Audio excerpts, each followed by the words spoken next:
Hello YouTube, it's your girl Renata Monique and I'm here with another YouTube video.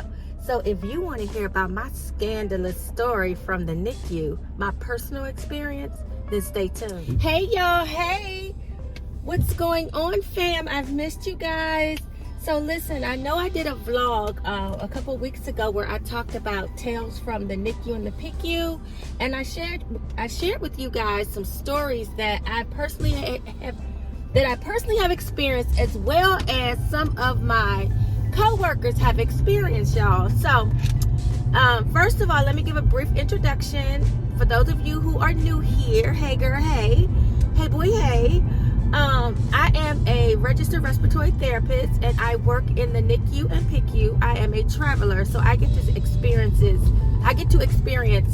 NICUs and PICUs all across the US. So let me give you a background. I've been to California. I've been to, of course, Texas, where I live. I've been to New York. I've been to Florida. So, yes, I have some experience here.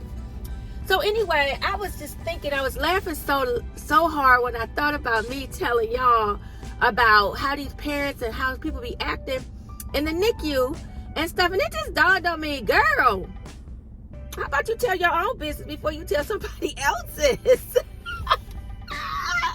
So y'all, let me tell y'all a little background. So my daughter is Ripley. I'm gonna insert a picture here. She is absolutely my heart. Gorgeous, gorgeous, gorgeous. Beautiful. I'm blessed. She's 24 years old. She herself was a premature baby. Ripley was born at 27 weeks, which back then, 24 years ago, was very, very rare for them to survive, let alone survive without any neuro or physical, no damage whatsoever. She is absolutely perfect. The only issue that my daughter has is her eyes are bad, so she wears glasses, now contacts, from getting too much oxygen, which she required being in the NICU for 3 months. So yeah, my daughter was in the NICU for 3 months. So this is where the story begins. So her dad, we were inseparable, y'all. He didn't have any children. I didn't have any children. I was fine as hell. A cheerleader for the Rockets at that time. Yeah, I was cheering for the Houston Rockets for 2 seasons. And you couldn't tell me nothing. I loved Houston. I was a flight attendant. I mean, I was just living that girl life. And I just fell in love with this handsome guy. And we were inseparable and blah, blah, blah, blah, blah. We dated for like a year and a half. And then lo and behold, I became pregnant. Oh, life changed. First of all, he was angry that I became pregnant. And I did not want to get rid of my daughter, my baby. And then he was excited. And then he was angry. So he would go back and forth. I live in Maryland. I'm from Maryland, I should say. So all of my family and all of my support system really was up north. But I loved him and I loved Texas so much that I was no way I was going back up north where it was cold. I had found my gist here and blah, blah, blah, blah, blah. Y'all know how the story goes. Really, it was more about him for real. So anyway, y'all, fast forward. I was stressed, I was tiny, I was depressed, I was not eating because he had broken up with me. Basically, once I got to the point where he decided he wanted the baby. So he acted right, basically, until I got to the point where I couldn't do anything about it anyway. So, if y'all know what I'm saying. So after I was about maybe 4 months or so, he started acting an ass. Total ass. I mean, I was stressed, I couldn't eat, I couldn't sleep. I just was just dumb in love. Just dumb in love. To the detriment of my own health and my baby's own health. So I went into labor early, right at about 6 months. I went to the hospital. She was about 26 weeks and a couple days. So they gave me medication to try to stop the contractions. They turned me upside down. They did all that old school stuff, y'all. Nothing worked, but they did end up giving me some steroids that would help her lungs develop a little tiny bit. Every day counted that I could keep her in. So maybe 4 days go by. She was barely 27 weeks and maybe a day. I stayed in the hospital to make it just to 27 weeks, and that was their goal, to just try to get me that far along. I'll never forget those doctors and nurses at Southwest Memorial Hermann, bomb.com. So anyway, she was born. He was an ass. She had to stay in the NICU. I was depressed.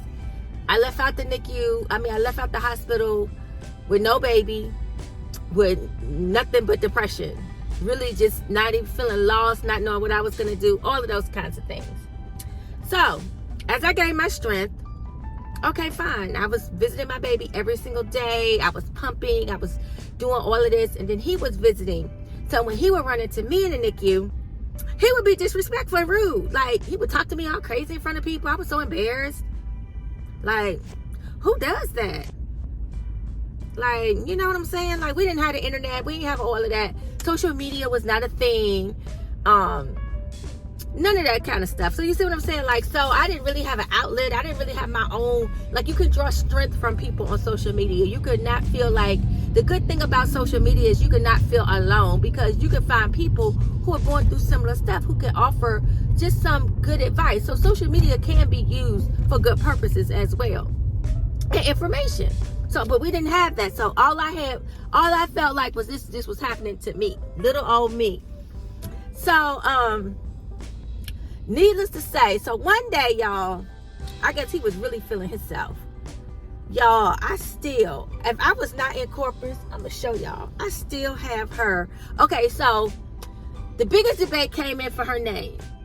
I liked Ripley, he liked Rochelle, so that's her name, Ripley Rochelle. But her last name, I didn't give her his last name, because fucking you ain't give it to me, so I ain't give it to her. Like back then, I came from a family, my mom and dad been married for over 50 years. I came from a great home. I came from a great upbringing, and I just felt like, well, hell, it is what it is. We're not married. You're not trying to give me your last name, so I'm not trying to give it to her, because she's illegitimate, basically. She's not your last name. She's my last name. Period. So this fool, y'all, they used to put these little pink cards in the baby's bed, like at the head of the bed. Some of y'all, I know y'all know what I'm talking about. Like, they would be boy, girl, and it would have their name, you know, like their last name and their birth weight, and it would be in the bed. That's how they identified your babies and stuff. You know, it'd be like a little crib card, little card. This idiot scratched out my last name, scratched it out, y'all, scribbled it out, and wrote his last name across the card. Told the nurse they better not change it. So I come in and I'm like, no, we need to change this back. So I kept that one, y'all. I still got that card. So he had put her on. Now this time Ripley is growing. Luckily for me, she didn't never need to be on a ventilator or nothing like that. She just needed oxygen and time to grow and eat. She was just a feeder and a grower. Thank God for that. And she strived, even in the midst of these two parents that were just two morons and two idiots. So he would bring in little teeny tiny gorgeous little clothes for her to wear, and he would dress her in her little outfits. And then when it was time for me to come, because we had worked out where we would go on separate days, separate times. So there would be a couple times where I would be spending time with her, because I was trying to, as she was growing, you know, I was trying to get her, you know, she was trying to breastfeed. She was trying to, you know, not really breastfeed, but she was, I was bottle feeding her my breast milk and like bonding and stuff like that, because I wanted to breastfeed her when she got home. But these little drops of milk I was making from the stress and not eating, and I was being a $1.05. I mean, I really did no use. But anyway, so my time one day, y'all, I was supposed to leave at maybe 4 o'clock or something. I don't know. Maybe it was like 4:20 or something like that. So he comes strolling his big burly ass up in there. Y'all, this fool snatched. When I say snatched Ripley from my arms in the NICU. The nurse, I had met the respiratory therapist. That's how I really got into wanting to become an RT, because they would come in and check on her oxygen. And and if you know this area of Houston, there's a lot of minorities and stuff that are doing well that work in like that hospital. So she comes over, Mr. B, you can't do that. What are you doing? And she calls her charge nurse immediately. So I am embarrassed. I am like, it's an open NICU area. Parents are there. People are there. He acting a fool, calling me all kinds of names. Y'all, I'm so serious. Like, as God is my witness. They escorted Ripley out. They escorted his ass out the hospital. The last month and a half that Ripley was in the NICU, he was barred and could not come to the hospital, because I found out if you're not married, then the mother, before you leave that hospital, has, by the courts, the all rights, So, yeah. So he had to not come up to the hospital no more. They had to move Ripley to the front of the NICU for safety reasons, to make sure that he didn't come up there or send someone up there to try to snatch my child, because that's what he threatened to do, to snatch her out of there and take her somewhere else. And all of this, as security was escorting his ass out of the NICU. Mind you, y'all, I was mortified, and I was so scared of him, because when I got back to my apartment that night, because he had a key, because we would go back and forth, and he would be nice, Dr. Jekyll, Mr. Hyde, that kind of stuff. And I was just young and dumb. Y'all, he had torn up my breast pump, her clothes I had bought, just hateful shit, So, fast forward to Ripley's last day in the NICU. I was so scared of this man, because he would leave all kinds of threatening messages. He was going to take her from me. He was going to take me to court, blah, blah, blah. Later on, I found out all that was a bunch of bullshit, because he ain't do nothing. None of that. But I didn't know. It was so real. He was bigger than life to me at the time. And I just thought he could just do whatever he wanted to do. And, it was my first baby, my first everything. And my parents were like worried about me, worried about her. Y'all, let me tell y'all. This is so funny when I think back. Wow. The trauma of abuse. So check this out, y'all. Ripley got out the hospital like on a Wednesday. I had packed up what little stuff I could pack up in like 2 or 3 suitcases. They were in my girlfriend's car, because I was scared to go back to my own apartment. That's probably why I got broken leases and shit, and had to fix my credit because of shit like this. Because this wasn't the first time. So, y'all, when Ripley got out, y'all, they escorted me, my baby, we were in the wheelchair, because they roll you out in the wheelchair while you carry your baby. We had a car seat. They checked the car seat and all of that. We were out the back door of the hospital, y'all, because they were so worried about my safety. To the point where the medical director, I'll never forget her name, Miss Valor, I'll never forget her, had talked to my parents, and she was going to even pay for me a flight. Because back then, you just didn't, he was just so hood about this. Calling and making a big deal.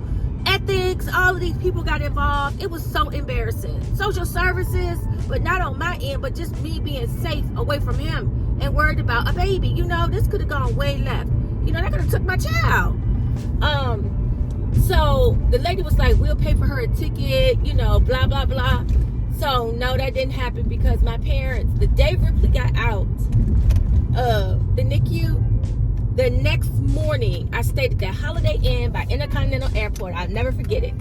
With all my stuff and my little newborn and her monitors and stuff like that, because she was a preemie. You got to make sure she don't fall asleep, because she had the little heart monitor, the little monitor thing to monitor, like a little heartbeat. I had learned all of this stuff, so it was all new to me. I had to wake up around the clock to feed her every 2 hours or every 3 hours, something like that, because she could keep growing, because she was still tiny when she got out the hospital. She just weighed more than, I think she had to be like 6 pounds before they let them out the NICU, something like that. So y'all, that next day, your girl was on a flight, baby in tow, back to Maryland. And that's where I got back on my feet. I stayed with my mom and dad, had a big old house. We had the whole basement. My mom nursed Ripley, took care of Ripley. That's why she her favorite grandbaby to this day.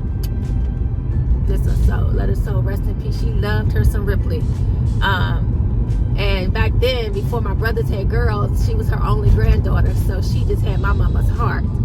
But anyway, y'all, yeah, I got on that plane, took my black ass right back to Maryland, where my family and my best friends all nursed me back to health. Like, my weight was like nothing, 100 pounds, and I looked thin and frail, and my nerves and stress had just taken over. And yeah, that's my tale from the NICU, y'all. So I just wanted to share this story with y'all during this story time, because before I start telling everybody else's business, I need to tell a little bit of my own. Period. Because that's what we do on here on this channel. It's no judgment zone over here. So if any of you guys experience anything similar, or know what it's like being a single mom, dealing with somebody that's ignorant and disrespectful, just let me know in the comments. You know, now that I'm older, I know my worth and my value, and trust and believe I would never tolerate somebody treat me like that. Like, never. Besides the fact that the level of ignorance that I can get, I'm gonna put these hands on somebody, like, for real. Like, nobody gonna treat me like that. So anyway, so yeah, y'all, I have so many stories to tell, from being a flight attendant stories, to being a cheerleader stories, to that ex-husband of mine, that fool. Just my life has just been like crazy. But you know what? I love it, and I wouldn't have it any other way. So anyway, you guys, thank you so much for tuning in to another video. I am on my way to work in the NICU as we speak. So you guys, please don't forget to like, comment, and share. We're trying to grow this channel. I love you guys, and I'll see you guys in my next YouTube video. Peace.